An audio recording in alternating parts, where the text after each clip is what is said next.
Nag-resign ako nang wala akong backup. Very stressful yun kasi that time, mga anak yung asawa ko. So ngayon dumating tong AI, nakita ko na nakakatulong siya if you listen to your data. And the data now is telling we are in the social media world. Yung chat is a way to deliver na yung business. Listen to your spouse kasi ang goal lang talaga niya is for both of you to be successful. Parang may tumawag sa akin. Few days na lang, wala na kami. Thank God, no? Kasi mabubuhay kami ng another 2 months.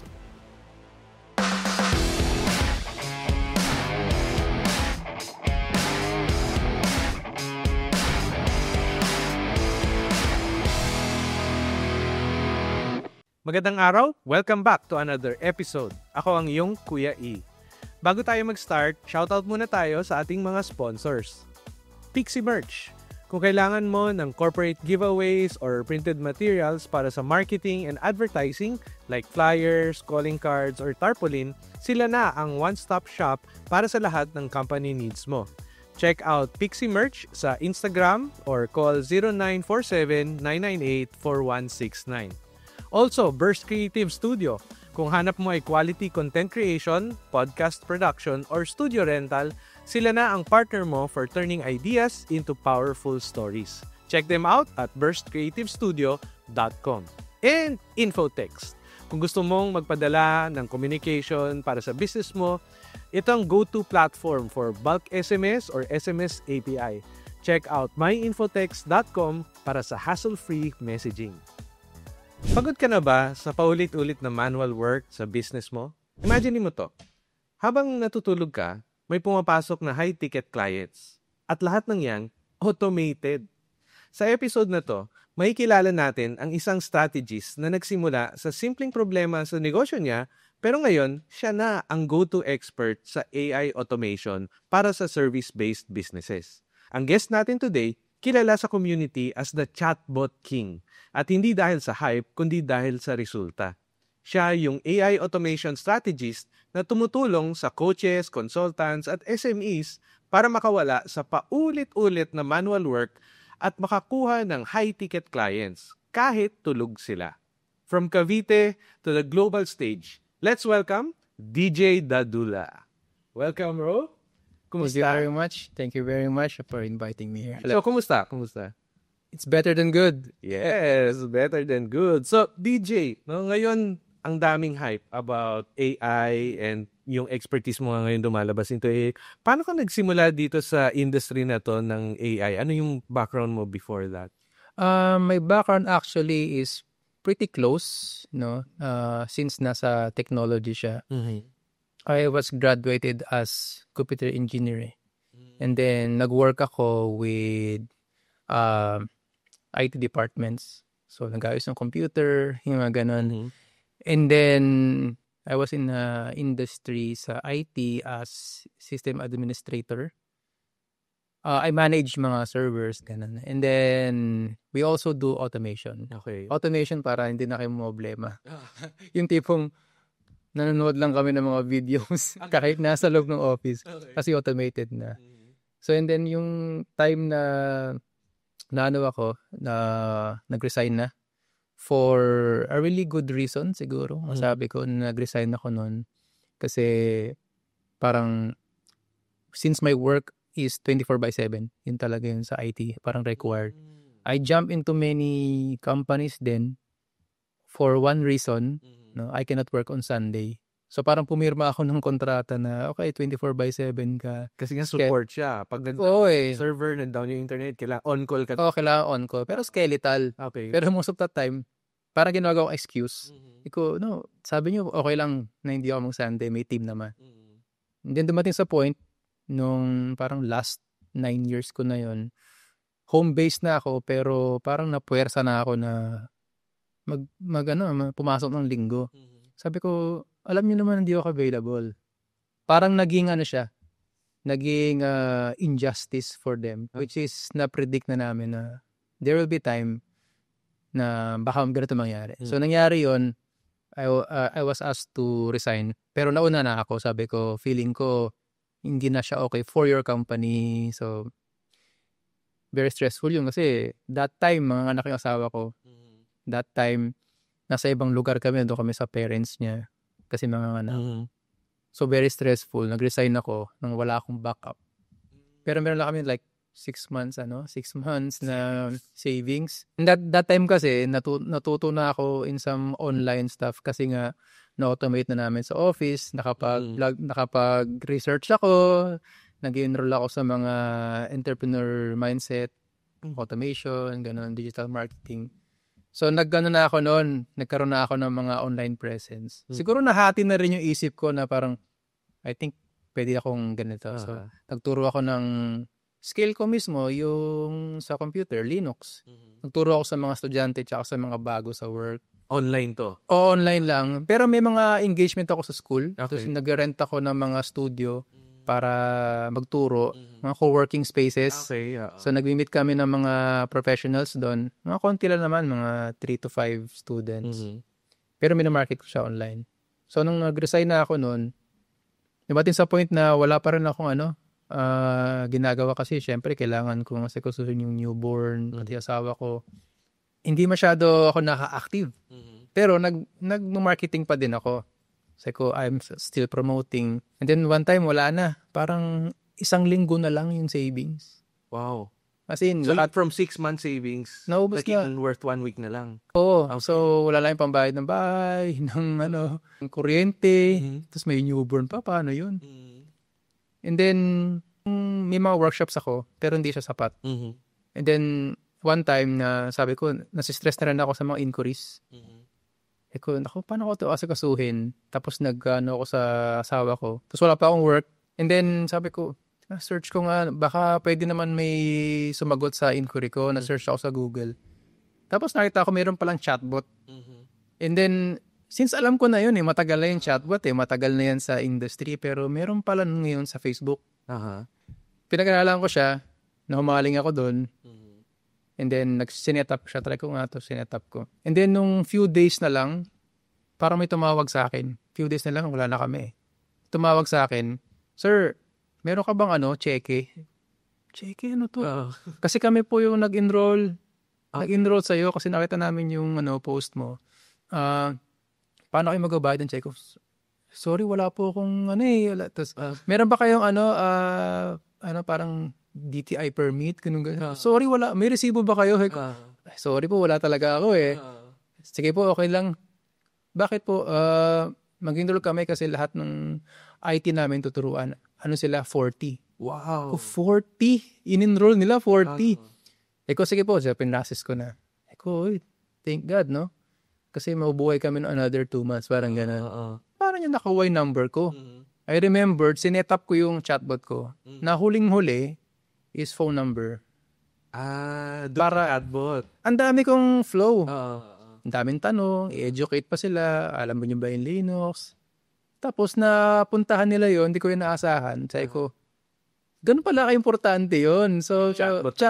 Mo. And itong chatbot na to, ito pa yung dati pa yung menu. Tools-based na tinatawag natin, di ba? Na may certain topics na select ni client. Hindi pa to yung ChatGPT time. Wala pa. Ano pa yun Year 2017. Okay. Kaka-launch pa lang nun ng chatbot sa Facebook. So, parang many chat pa yun Okay. Many chat. Parang ang daming dadaanan noon na if ganito, if ganyan, if ganyan. Tapos umabot sila sa point na ito yung number mo. Ito yung number ko. Okay, and then? Nagturo ako. So, another workshop, inulit ko yung process. So, may tuloy-tuloy. Pero dumating pa rin sa point na parang nawawala. Hindi ko alam kung nangyari. And then, sabi ng asawa ko, mag-freelance ka. Freelance? $1, $2 lang yung mga yan Kasi may freelancer ako na katabi sa office. Hindi nagkatrabaho, nag-freelance. Sabi ko, magkano ba kinikita mo dyan? Misa $1. $1? Ano tayo? Graduate tayo. Sabi ko, graduate tayo. Tapos may certification pa. So, yun yung... Sorry, anong graduate? Anong course to? Computer engineering. Okay. Yeah. Pareho pala tayo. Parehas tayo. And then, may mga certifications din ako. Sabi ko, yun ang belief ko nun na kailangan umangat with certification. And then, freelance? Sige nga, try ko nga yan. So, nag-try ako, freelance. Sabi ko, paano ko bibenta, anong skill ko? Wala. Nag-research lang ako. Parehas. Yung chatbot ko, meron palang ganun. Okay, sige. So, try ako. May tumawag sa akin, aayusin lang yung certain na problem for $30. Okay. $30, sabi ko. Pagtingin ko sa problem, sabi ko, tuloy lang naman ito Oo. $30? Okay ito $30. 30 minutes ko lang ginawa. Okay. Ang required niya, 2 hours, something. Tuwan-tawa siya. Sabi ko, I think okay na to try ko nga. Hindi ko naman nakuha yung pera ko Kasi sa, ano ba yun? Sa ibang bansa pa siya. Yung online na, nakalimutan ko na yung pangalan ng online na platform, may minimum pala 100 para ma-withdraw. So never. Hindi, yung online, yung Payoneer, parang gano'n. Parang, yung freelancing site. Okay. May minimum before. May minimum. Hindi ko ma-withdraw. Okay. Pero sige, tuloy lang. And then, tumanggap ako ng ibang project na hire ako. Parang 1 month lang ako, di ako tumagal. Sa company, sa BGC, gagawin ko yung chatbot daw, pero iba pala yung task ko. Okay. So, hindi ako tumagal. And then, sabi ko, try mo ulit mag-freelance. Sabi ko, ano gagawin ko? Yan, liit lang. Tapos, hindi pa ako natanggap. Hindi sumagot yung in-answer yung prayer na yun. Kasi, very unstable na talaga Na, hinire ako doon para sa ibang freelance company din pala. And then, yun yung naging breakthrough ko. Ang gagawin ko lang is to learn the training for 4 months. So, binabayaran ako for 4 months just to watch videos. Okay. Para sa mga Amazon sellers. So, inaral ko yon. Sabi ko, alam ko na pero inaral ko pa rin. And then, doon nagsimula. So, I started telling my friends sa Facebook na, uy, ito yung bago ngayon. Chatbot, ganyan-ganyan. So, nakakatulong ako sa ganyan. And then, I'm getting good income. Kasi, biruin mo, I can only work 2 hours per day. Tapos 5 days per week. Isang client. Kumuha pa ako, isang client pa, 2 client. Na-replace niya na yung job ko So parang 4 hours a day lang ako. Hanggang Friday, kinukompute ko lang. Ilang client kailangan ko. Tapos alam ko pa, kabisado ko na. Sabi ko, this is a good thing. Tapos senior ko siya, hanggang sa dami nagkaroon ng interest. So sabi sa akin, sir, paturo. Sige, for free, tinuturuan ko sila, ganito gagawin, ganyan. Sir, gusto namin pwede bang live o i-record mo? Sabi ko, hindi ko kaya, may client ako Hindi ko kaya yan. Sabi ko, teka, nag-workshop ako dati What if babayaran ka namin? Talaga? Sige. Yun yung keyword babayaran ka namin. Sige, let's go. So, nagtry kami nagturo hanggang sa nagustuhan nila. Tinry ko siya i-market more. Nagulat na lang ako, yung mga pumapasok, naging client ko, yung tipong na-laid off dahil sa COVID. Seaman, na walang clue, tinanggal sila. Tapos nakita lang yung post ko. Tapos ngayon buhay na buhay sila. Nagulat lang ako na ganun yung naging effect. Naging freelancer sila on their own time.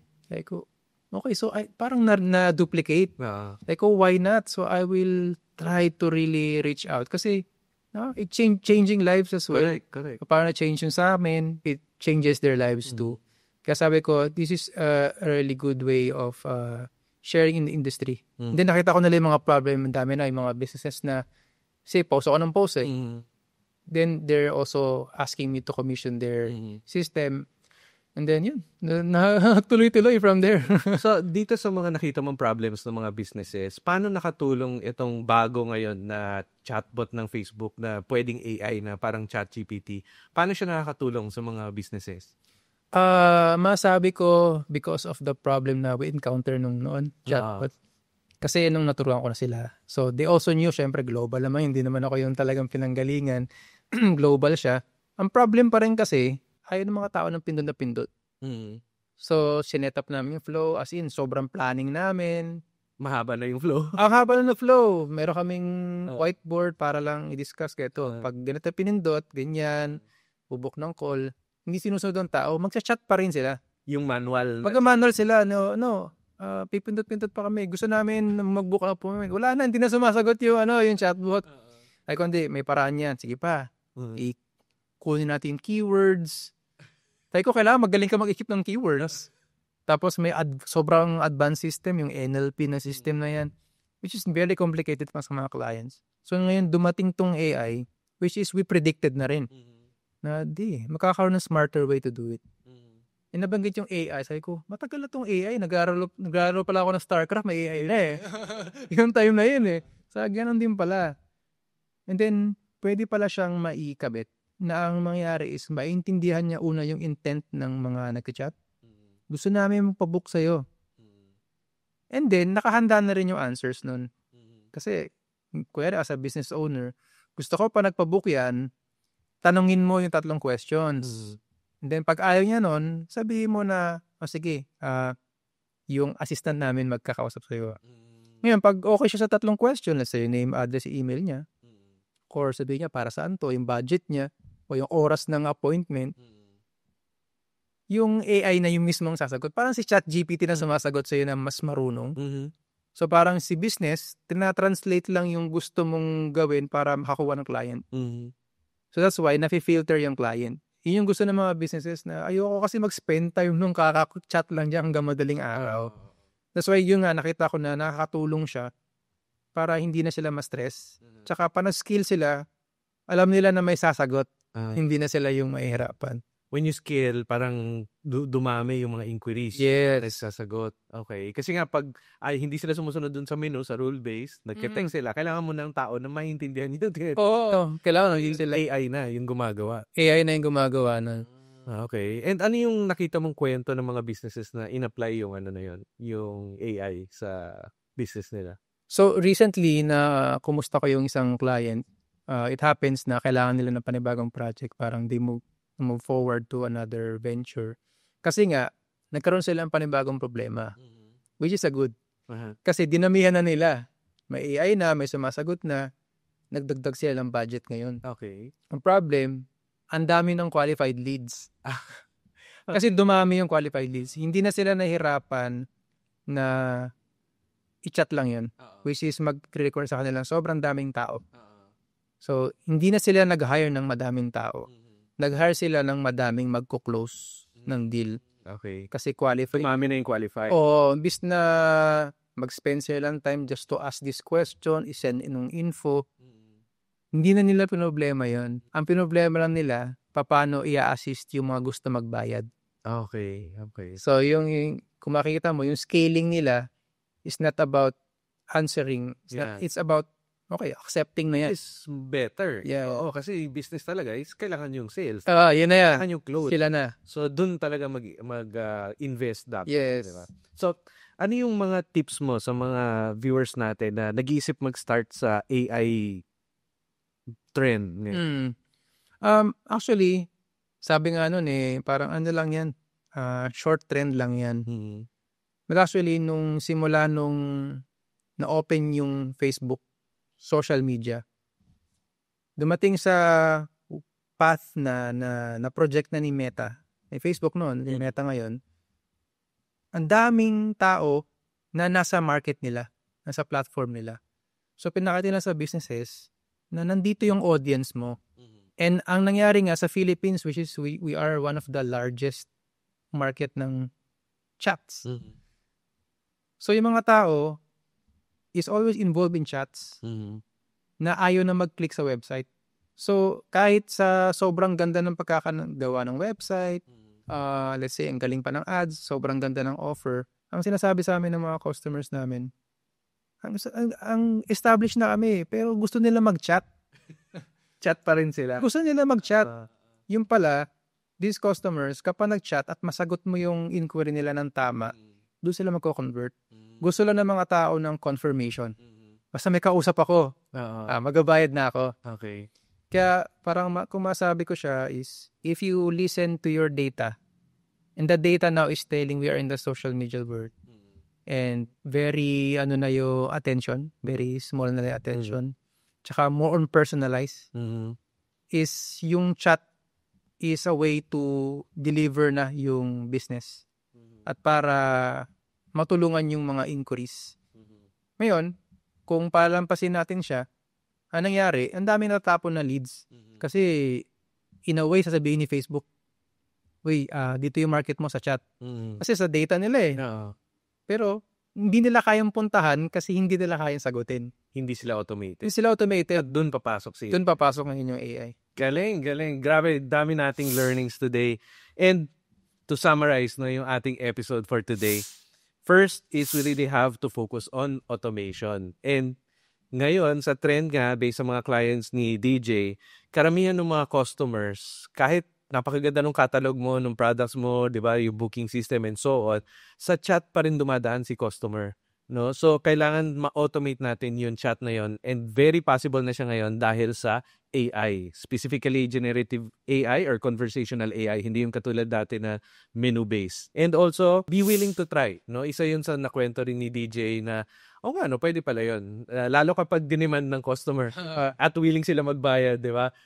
Ikaw din, maging flexible, no? Be agile, willing to try, ano yung iba-ibang ways, no, to help the customer and eventually get income. And finally, yung pinakamagandang, medyo hindi direct na nasasabi ni DJ, pero nakikita ko na you have to listen to your spouse. Correct. No, na yung mga ideas na, bakit hindi mo i-try to? Bakit hindi mo i-try yan? Uy, teka, nalulugi ka na dyan, di ba?